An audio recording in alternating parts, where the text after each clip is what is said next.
오늘 말씀은 이제 두 가지 비유에 대한 이야기가 나옵니다. 뭐냐면 첫 번째는 천국에 대하여 하나님께서 천국은 마치 겨자씨 하나를 같다. 그리고 천국은 마치 어떤 여인이 가루 서말 속에 누룩을 섞어서 그 모든 서말을 다 부풀게 한 것과 같다라는 그 천국에 대한 비유와 그 다음에 이제 36절 43절을 보시면은 앞전에 어제 본문이죠. 어제 본문 24절부터 이제 30절까지 있는 가라지에 대한 비유. 이 가라지 비유에 대한 그 해석을 제자들에게 하시는 것으로 이제 이렇게 오늘 본문이 나옵니다. 그래서 그 중간에 34절 35절에서는 왜 예수님이 비유로만 말씀을 하시는가? 이제 그 비유는 다른 게 아니고 비유가 뭔가 신비가 있고 뭐 이런 비유를 통하여만 뭔가 말씀이 잘 전달되고 이런 것보다도 예수님은 이 하나님의 말씀을 이루려고 비유로 이제 말씀을 하셨다. 이제 35절을 보시면 이렇게 말씀했죠.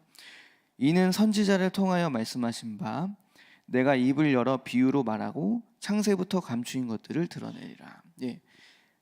선지자들이 말한 바 이제 창세 전에 있었던 그 모든 감추인 것들을 비유로 그리스도가 오면은 그가 비유로 말씀하셔서 그것을 다 드러내리라 하는 이 말씀을 성취하시기 위하여 예수님께서 이렇게 비유를 통하여 제자들에게 하나님의 나라에 대해 설명하시고 지금 천국의 영적 그 비밀에 대하여서 감추어뒀던 것을 드러내는 역사로 이렇게 비유로 말씀하신다라는 것을 우리가 알 수 있습니다.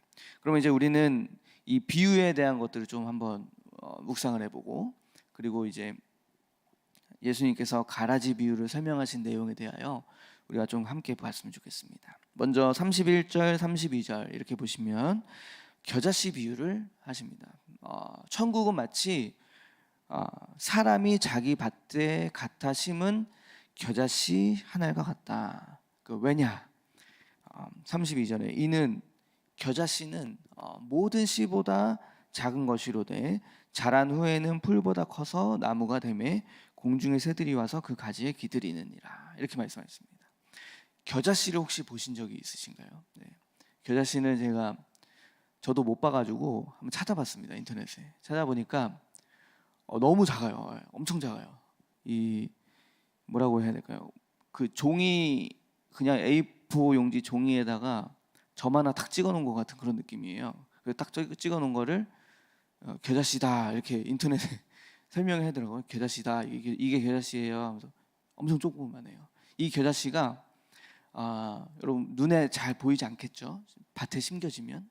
근데 이 심겨진 겨자씨가 양분을 잘 먹고 자라게 되면 어떻게 되냐면 풀보다 더 큰 나무가 된다. 이제 이렇게 그 과학적으로도 이렇게 설명을 하고 오늘 말씀 속에서도 그렇게 말씀을 합니다. 풀보다 큰 나무, 한 수미터에 이르는 그 나무가 됩니다. 0.5cm도 안 되는 그 겨자씨 한 알이 그렇게 크게 확장되고 성장되어서 수미터에 이르는 그 나무가 된다. 그렇죠? 그리고 또 한 가지 33절은 누룩 비유에 대하여 이제 말씀을 하십니다. 천국은 마치 33절에 여자가 가루 서말 속에 갖다 넣어 전부 부풀게 한 누룩과 같으니라. 이 가루 서말이란 것은 곡식단, 뭐 밀가루 이런 것들이 서말이 23리터 정도 된다고 합니다. 23리터. 그러면은 페트병 하나 1리터짜리가 23개가 되는 그 정도 곡식단을 쫙 했을 이렇게 어디에다 이렇게 항아리 같은 데다 부어 놓고 누룩을 조금 딱 첨가하면은 그 누룩으로 인하여서 전부가 다 부풀게 되는 역할을 한다. 이거는 어떤 의미가 있을까요? 겨자씨와 또 누룩에 대한 비유에 대해서 하나님의 나라는 아주 눈에 보이지 않는 작은 것 하나라도 우리 마음에 심겨졌을 때 그것이 세상을 덮을 만큼 성장하게 된다라는 하나님 나라의 성장성에 대해서 겨자씨를 통하여 말씀하십니다. 그리고 이 누룩에 대한 것은 뭐냐면 확장, 부피가 커지죠. 확장하는 것이죠. 그래서 이 천국은 마치 아주 누룩의 가루 서말 속에 섞은 누룩과 같이 아주 조그만한 이 하나님의 나라에 복음이 심겨졌을 때 모든 것들을 다 부풀게 하고 이 하나님의 나라가 점점 커져가고 확장된다. 저는 이걸 묵상하면서 어떤 생각이 들었냐면 저희 가정이 많이 생각이 났습니다. 우리 가정에 저는 이제 불신자 가정에서도 태어나서 자랐고, 그다음에 지금 이제 현재 믿는 가정에서 또 이렇게 생활을 많이 해보고 있는데, 불신자 가정 속에 이제 작은 씨앗 하나가 들어온 것이 바로 복음의 씨앗이었습니다. 근데 중요한 것은 어떤 것을 통해서 들어오느냐, 사람을 통해서 들어온다는 것을 깨달았습니다. 사람을 통해서. 하나님은 여러분과 그리고 저 자신을 통해서 복음을 깨달은 그 한 사람을 통해서 이 세상 가운데 하나님의 나라를 확장해 가시기를 원하십니다. 다시 말씀드리면은 우리 가정이 하나님의 나라가 회복되려면 바로 내가 그 누구도 아니라 나 자신부터 하나님의 나라를 소유한 그 백성이 되셔야 된다. 그래서 그 하나님의 나라를 소유하셔서 어떻게 합니까? 우리 가정에 그리고 내가 가는 모든 공동체 속에 그 하나님의 나라를 퍼뜨리고 확장시키고 성장하셔야 되는 것이 저와 여러분의 무엇입니까? 임무고 사명입니다. 하나님은 여러분들을 통해서 여러분의 그 무너져 있는 하나님의 나라를 회복시키기를 원하십니다. 흑암에게 많이 속아서 정말 무너져 있는 것들이 많이 있잖아요. 우리 가정에 예를 들면 이혼에 대한 어떤 이런 문제도, 그렇죠? 부부 관계에 대한 문제들, 그리고 부모와 자녀들 간의 어떤 이런 문제들이 결국에는 무엇이냐면 우리 가정을 깨뜨리는 문제입니다. 그래서 이 흑암이 이 관계 속에 틈타서 이 관계 속에서 흑암이 계속 전파가 되고, 오늘 이 가라지 비유처럼 이 관계 속에서 자꾸 흑암이 가라지를 촉촉촉촉 뿌립니다. 그래서 어떻게 합니까? 이 가라지가 자라서 이 가라지가 자라가지고 하나님의 나라의 성장을 가로막게 되는 그 일들이 벌어지게 됩니다. 그 우리 가정에 하나님의 나라가 회복이 되려면 어떻게 합니까? 나라는 한 사람이 먼저 하나님의 나라의 백성으로서 서 있어야 됩니다. 온전하게. 그리고 하나님의 나라의 그 복음을 내가 반드시 붙잡고, 그리고 내가 우리 무너져 있는 이 하나님의 나라를 내가 세우리라라는 이 사명을 반드시 우리가 회복하고 나아가야 할 줄로 믿습니다. 그래서 우리 가정에 그렇게 보면은 가라지들이 많이 있을 거예요. 여러 가지 가라지들이 있겠죠. 근데 이 가라지들을 오늘 예수님께서는 비유를 통해서 말씀하시기를 뽑지 마라 이렇게 말씀하십니다. 왜냐하면 추수 때에 다 드러나게 돼 있다. 추수 때는 뭘까요?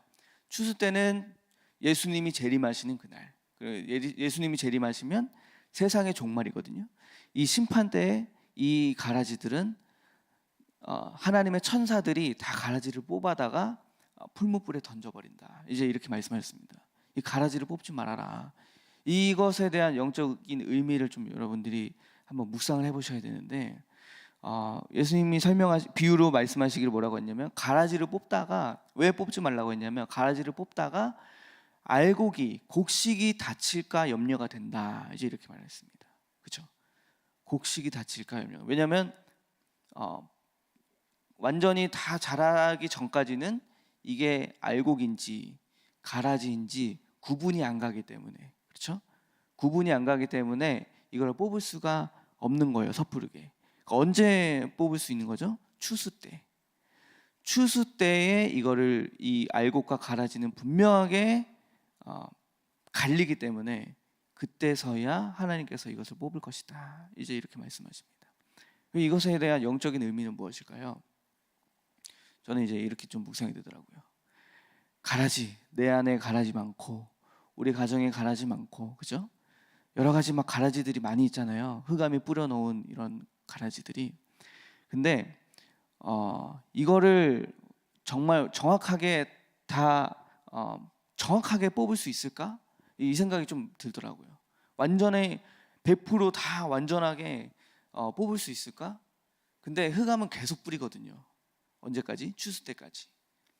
뽑으면 또 뿌리고, 뽑으면 또 뿌리고, 이게 계속 이런 영적 싸움을 계속 해나가는 거잖아요.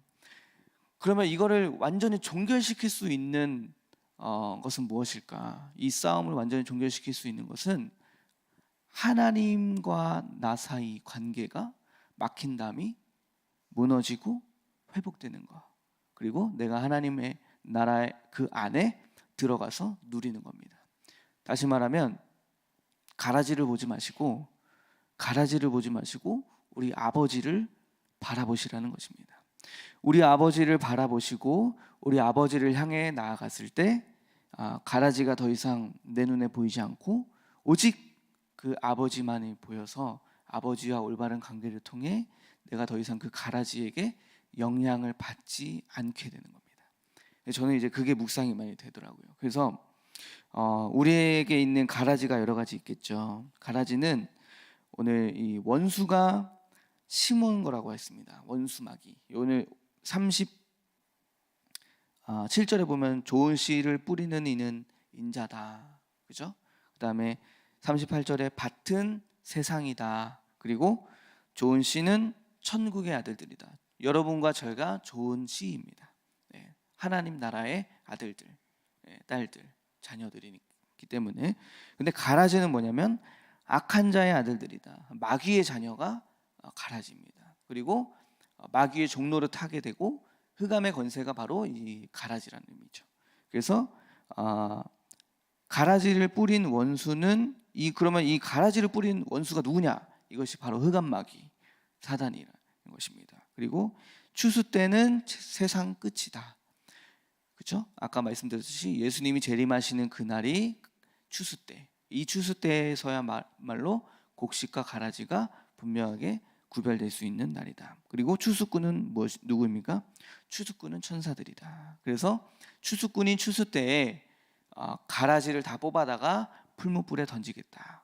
근데 43절에 한번 보시죠. 43절을 보시면 그때 가라지를 뽑아서 추수 때에 가라지를 뽑아서 풀무불에 던졌을 그때 의인들은 자기 아버지 나라에서 해와 같이 빛나리라. 귀 있는 자는 들으라. 이렇게 말씀하시죠. 이 말씀을 통해서 보면 뭐냐면 우리는 의인으로서 이 의롭다 칭함을 받은 다 의인들이잖아요. 죄인들에서. 그죠? 끝까지 이 길을 가는 사람들, 끝까지 이 의인의 길을 가는 사람들은 아버지의 나라 안에서 아버지와 함께 해같이 빛나는 영광을 보게 된다. 이제 이런 말씀을 하는 것이죠. 그래서 그렇기 때문에 우리가 가라지를 뽑는 것도 중요하지만 오히려 그 가라지로 인하여서 하나님 아버지를 더 바라보게 되는 역사가 있거든요. 목사님께서 그때 예전에 강단 메시지를 통해서 말씀하신 게 흑암에게 감사해라 이렇게 말씀하셨잖아요. 왜요? 흑암을 통해서 아버지를 보게 되고 흑암의 역사를 통해서 영적인 진리를 깨닫게 되기 때문에 그 흑암에게 오히려 있는 것에 대해서 너무 막 그러지 말고 흑암에게도 감사해라 이제 이렇게 말씀하셨잖아요. 그게 뭐냐면 이게 엄청난 거예요. 우리가 흑암만을 바라보면은 우리는 살 수가 없어요. 그렇죠? 흑암의 역사만을 바라보면 우리 가정이 무너진 거, 지금 흑암이 역사했던 거, 나 자신도 내가 지금 흑암의 종로를 타고 있는 거, 이런 것만 바라보면은 삶에 희망이 없는 겁니다. 절망에 빠져가지고 오히려 막 죄인처럼 살아갈 거예요. 하나님은 예수님을 통해서 우리를 의인 삼아 주셨고 의인으로 불러 주셨는데 우리의 신분 권세가 의인인데 우리는 자꾸 죄인으로 돌아가는 거예요. 죄인, 내가 죄인이야. 나 죄인, 나 못해. 나 이제 끝났어. 흑암이 이렇게 역사하는데 내가 무슨 설교를 할 수 있겠어. 강단에서 메시지를 전할 수 있겠어? 이제 이렇게 되는 거잖아요. 그게 아니라는 거죠. 오히려 그 흑암을 통해서 내가 이렇게 연약한 자고 내가 이렇게 약한 사람이기 때문에 나 아버지를 붙잡아야 되는구나. 내가 하나님밖에 없구나. 이렇게 돼야 된다는 것입니다. 하나님이 그래서 이거를 내버려 둬라. 그리고 추수 때에 내가 그걸 다 뽑아버릴 것이다. 그러면 그때 믿음을 끝까지 지킨 너희는 나와 같이 해와 같이 빛나게 되고 영광을 얻을 것이다. 이제 이렇게 말씀하십니다. 그럼 여러분은 어떤 것을 선택하시겠습니까? 저는 아버지를 바라보는 걸 선택하겠습니다. 저는 끝까지 아버지를 바라보고 끝까지 아버지와 함께 동행하는 것을 하나님 아버지와 동행하는 것을 선택할 것입니다. 여러분은 어떤 것을 선택하실래요? 네, 아버지를 선택하시기 바랍니다. 네, 그래서 여기 보면은 적용점이 무엇이냐면 이제 우리는 알곡이 돼야 되잖아요, 그렇죠? 알곡으로 이제 추수 때 끝까지 곡식으로 남아 있어야 되는데, 그럼 알곡은 그냥 되냐? 그게 아니죠. 조건이 있죠, 그렇죠? 그 조건이 무엇이냐면 저는 오늘 이 적용점을 좀 드리고 싶습니다. 뭐냐면 어린아이와 같이 아버지께 나아가자는 겁니다. 어린아이처럼. 네. 마태복음 18장을 한번 찾아볼까요? 마태복음 18장 1절에서 4절까지인데요. 마태복음 18장 1절에서 4절 보시면 그때 제자들이 예수께 나와 이르되 천국에서는 누가 크니까? 제자들이 예수님 앞에 묻습니다. 천국에서 누가 큰 자입니까? 그러자 제자들이 생각했던 하나님의 나라는 지금 다르죠. 다른 나라입니다. 2절부터 보면 예수께서 한 어린아이를 불러 그들 가운데 세우시고 3절에 이르시되 진실로 너희에게 이르노니 너희가 돌이켜 어린아이들과 같이 되지 아니하면 결단코 천국에 들어가지 못하리라. 4절 그러므로 누구든지 이 어린아이와 같이 자기를 낮추는 사람이 천국에서 큰 자니라.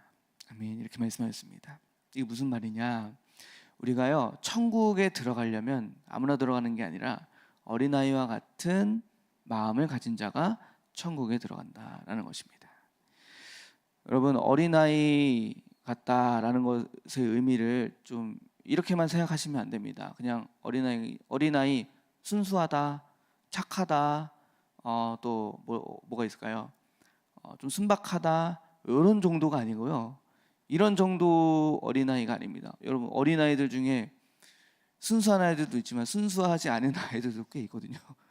그리고 순박하지 않은 아이들도 꽤 있어요. 좀 왜 이렇게 악해? 막 이런 아이들도 좀 있어요. 어린아이들 중에. 그 얘기를 하는 게 아닙니다.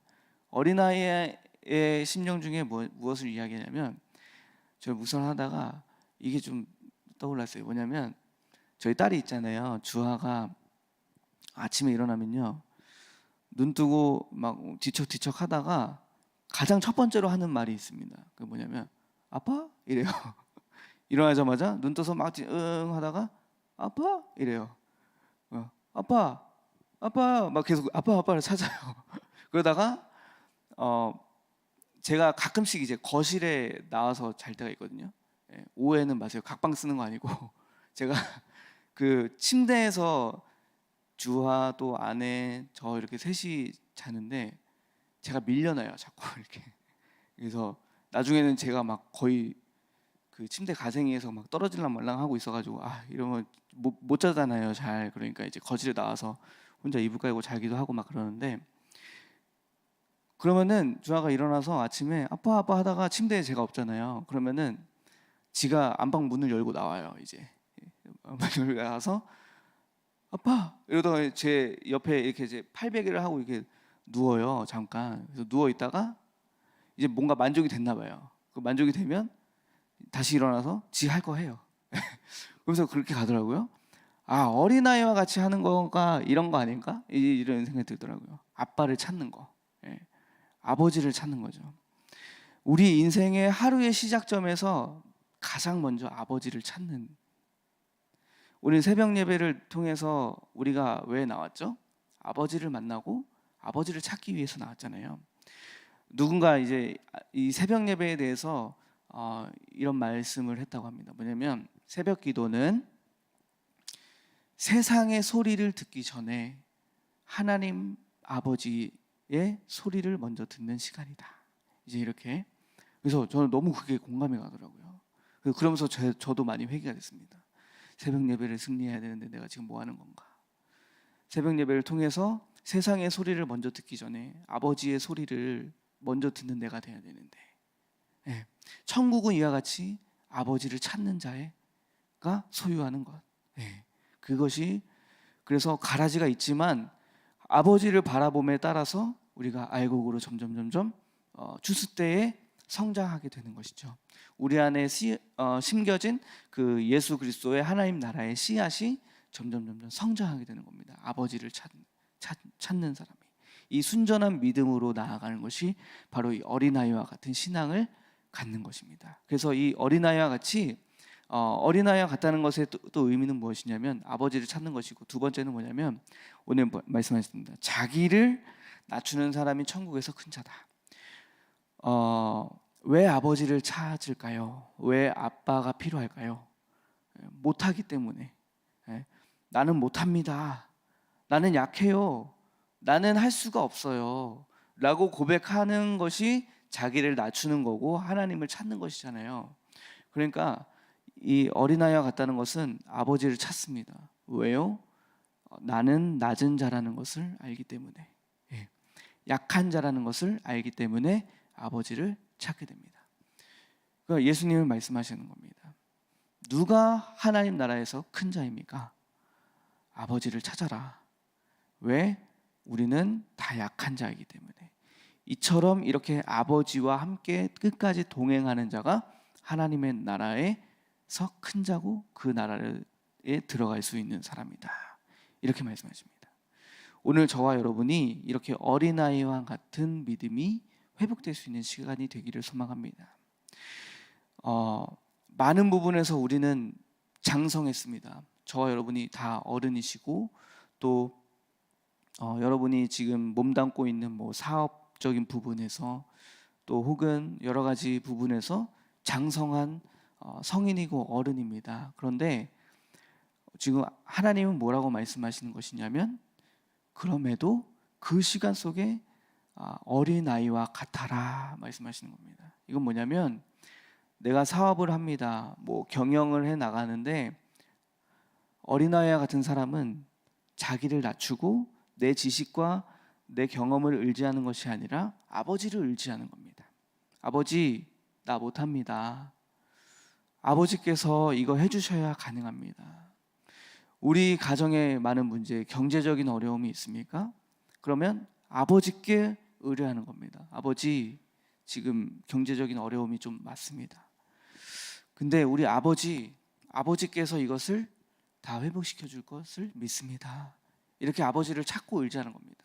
내 방법을 쓰면은 내 방법만큼만 되지만 우리 만물을 창조하신 아버지께서 이것을 회복시키면 아무런 일이 아닙니다. 하나님 앞에서는 작은 문제도 큰 문제가 될 수 있고 크다고 생각했던 문제가 작게 될 수도 있는 겁니다. 여러분, 작은 문제, 이거 이 정도 뭐 괜찮지라고 생각했던 그 문제가 나중에는 그것이 우리의 발목을 잡을 수 있고 또 이거 어떡하냐, 정말 나의 한계가 보이는 그 큰 문제가 오히려 아버지 앞에 그거를 터설하고 내려놓고 나아갔을 때 아무것도 아닌 문제로 하나님께서 바꿔주실 수 있는 능력이 있으신 분이 바로 우리 하나님 아버지십니다. 그래서 우리가 아버지를 찾는 것입니다. 저와 여러분은 그래서 오늘 어린아이와 같이 이 본질적 신앙을 회복할 수 있는 시간이 되기를 소망합니다.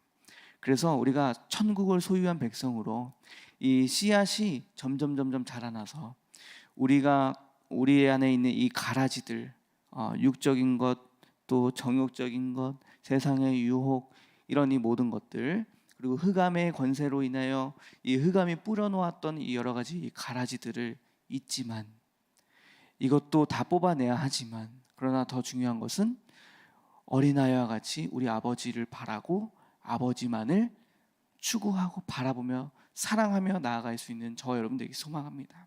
그때 우리 하나님의 나라의 이 씨앗이 점점 성장해서 오늘 겨자씨가 장성하여 공중의 모든 새들이 그 안에 깃들듯이, 또 가루 섬 아래 섞은 그 누룩이 전부를 부풀게 하듯이 우리 안에 있는 이 하나님의 나라가 성장하고 확장돼서 나로 하여금 이 세상 가운데 이 우리 공동체의 가정과 또 내가 가는 그 모든 곳에 하나님의 나라가 회복될 수 있는 역사가 있기를 소망합니다.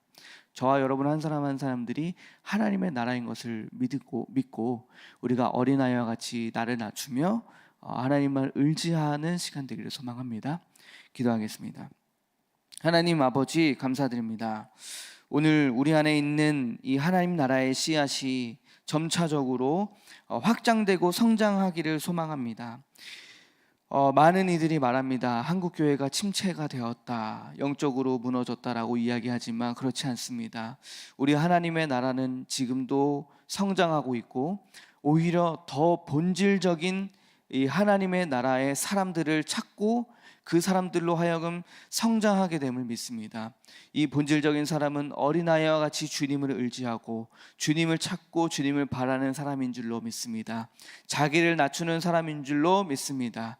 오늘 우리에게 은혜를 주셔서 아버지 하나님, 우리에게 있는 하나님의 나라가 회복되며 어린아이와 같은 신앙을 회복할 수 있도록 함께하여 주시옵소서. 오늘 예물 드린 모든 손길 위에 하나님께서 은혜를 더하여 주시고 30배, 60배, 100배의 신앙의 결실로 나아갈 수 있도록 인도하여 주시옵소서. 모든 것 감사드리며 예수 그리스도의 이름으로 기도드립니다. 아멘. 주기도